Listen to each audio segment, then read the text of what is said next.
Hey guys, my name's Jonah Bottle, and today I'm going to be talking about temperature and humidity for a crested gecko. Now, I will be showing my crested gecko in this video slightly. I think it's like hiding behind a leaf right now. But basically, if you haven't subscribed or if you haven't rang the bell, I think that's what it's called. I don't know. Anyway, I guess it gives you notifications because subscribing isn't enough. I mean, how much work do they want you guys to do? Anyway, if you haven't done that, you should do that because, the second biggest thing I would say is about to happen on my channel. That has happened on my channel. I would say the first thing is doing my iguanas thing for the second time. But now it's good. It's great. Never gonna be done again until I have to redo it. But anyway, plans have changed with the Crested Gecko setup. Basically, let's get into this video. I don't want the intro to be super long. I'm going to show you the Crested Gecko now, then I'll explain some stuff, why I talk about temperature and humidity, which is what most of you probably came for. Okay, so first I'm going to talk about this in the enclosure first, because this is a temperature and humidity video. So I don't know if I'm focusing right, but right now it is in between 80 and 70, which is good. 78, between 70 and 78 should be the natural, should be the normal temperature. Between 60 and 70 is the nighttime temperature. It doesn't have to get down that low, but it can basically.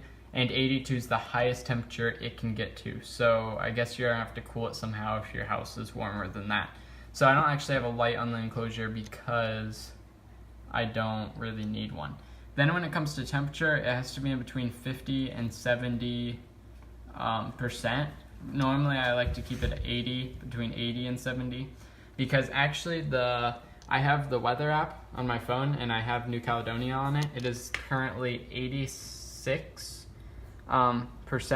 humidity, and it is 70 something, and the low is 50 something. So I think that the reason why people say it's 60 is just because that's preferred as the lowest it can go.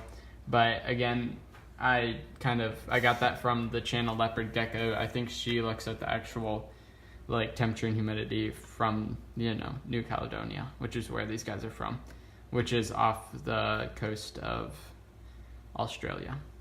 So yeah, it's currently hiding in this enclosure.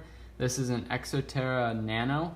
I did not buy this from the store, but I assume it was a kit because I bought the Crested Gecko, this enclosure, the background, the food stuff, and some fake plants on Craigslist, and I still have the fake plants, but I put pothos plants, live pothos plants. Here, I'll open the door, so then there's no type of reflection.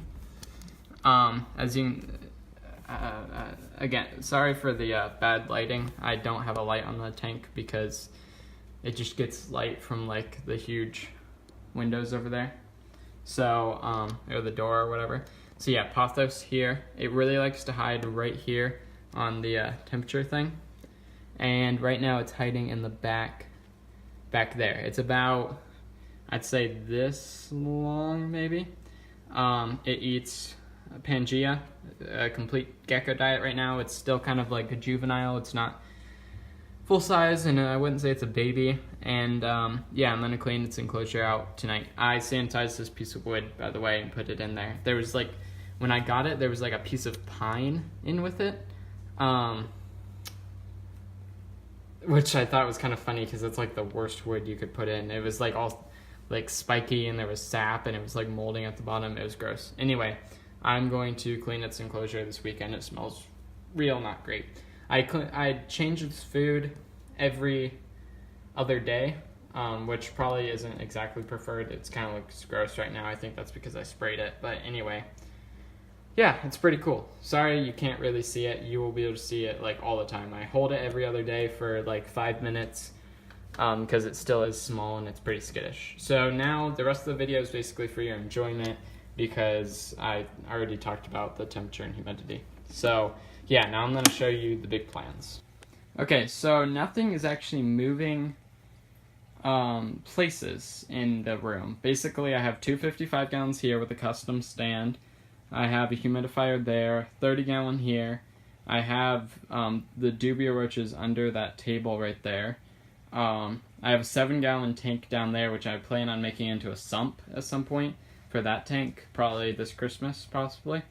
Then I have a 20-gallon polyterrarium there, and well, that's a vivarium because it has an ant in it, which I don't know if it's like, I don't know what it's doing. Anyway, it's a queen ant, but I'm not sure if it's like taking care of eggs right now.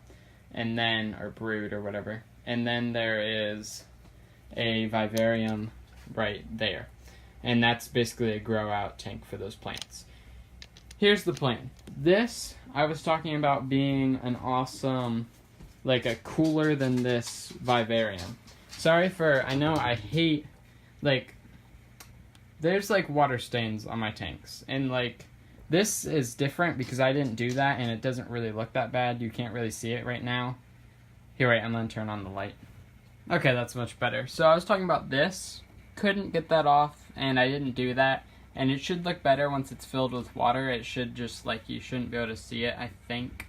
So yeah, it's not too bad with, like, fish tanks. But, like, as you can see, these water stains, I hate that. I think that makes it look terrible, like, in my opinion. Like, I don't really care how it looks, like, as long as it's functional.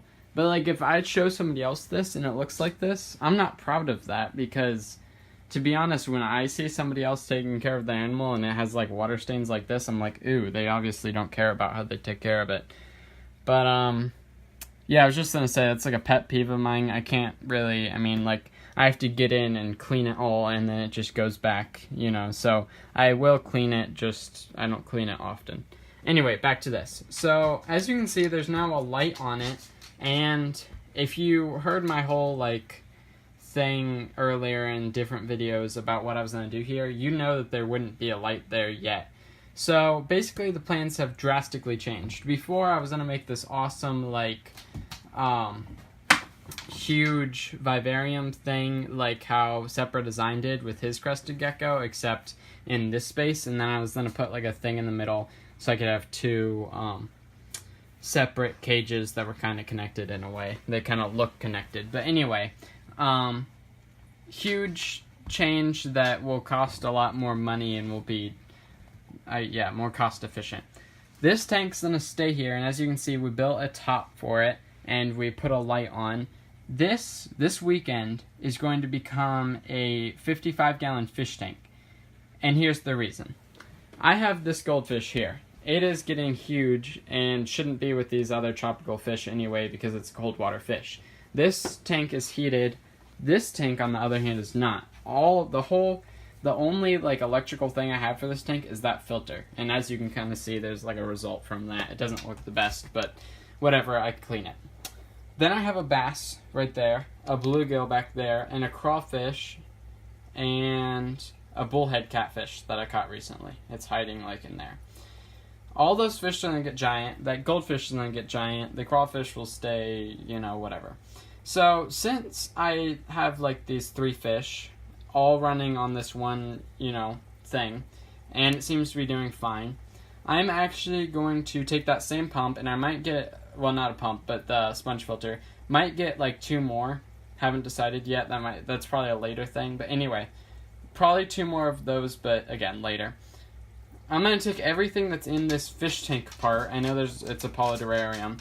Everything that's in this fish tank part, including the fish and this goldfish, and I'm going to put it in this 55-gallon tank. Now, I have some more rocks. I'm basically going to do the design that I have in there, just way bigger in here. And it'll be all cold water fish, and those are basically it. Now, Ben, who is the bluegill, will be staying in here for the rest of his life. Like, I plan on this tank, he'll never have to change unless I get a bigger, like, pond or whatever. The bass, if I don't get a pond, then I'll probably let go of the bass and the bullhead. And eventually I'll have to have some kind of, like, pool pond, normal pond to put the goldfish in. But that's, way in the future for now anyway. Goldfish growing fast, so are these fish. And this, like, from doing some kind of calculations, like, just by looking at it, this is probably a 10-gallon right now, because there's this much space. and then there's this much space taken up, and this would normally be a 20-gallon. So yeah. Now that's not even the coolest part. Okay, so I said I was growing out these plants. They were going to be going in there, but if I'm going to be putting the fish in there, where am I going to put the crested gecko? Now, if you watched my caging video for a crested gecko, you would know that it doesn't need like a 55-gallon aquarium. The biggest it does need is a 20-gallon tall aquarium.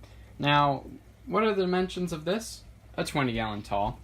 Well, not the dimensions, but like, you know what I mean. Kind of setting it up here. So I'm going to be taking all this out. I'm going to be taking all the plants and dirt out of there, clean the whole thing. Then I'm going to be making a cave shape in the bottom of here like that. Then I'm going to take expanding foam, cover all of this, all of the plexiglass, and then go into a cave, the cave thing. And it's basically gonna look awesome. And this will be where I'll put my crested gecko, which his name is, or his or her name is Darwin. Because it's squishy, and I named it Darwin because of the Amazing World of Gumball. So yeah, so there's gonna be a cave here, and then there'll be plants growing out of here. I'll put some of these plants back. Right now I'm gonna have to take them out so I can do the expanding foam thing. And then I'll cover the expanding foam in brown silicone, and then or silicone, and then put eco earth. I have a ton of eco earth, as you can see over there, and then I have all of these rocks or whatever I want to use basically right here, which I know, like I said, I was going to use that for the crested gecko. I don't need to, and I probably won't now that it'll be in a smaller cage. I'll probably just keep that extra. I might put a bowl in just because, but I don't technically need to because I'll be spraying it like every day or whatever. Then also, any plants or wood that's in here, I'm basically going to take apart this and just put like everything that's in here into there because I really like that wood and stuff. And then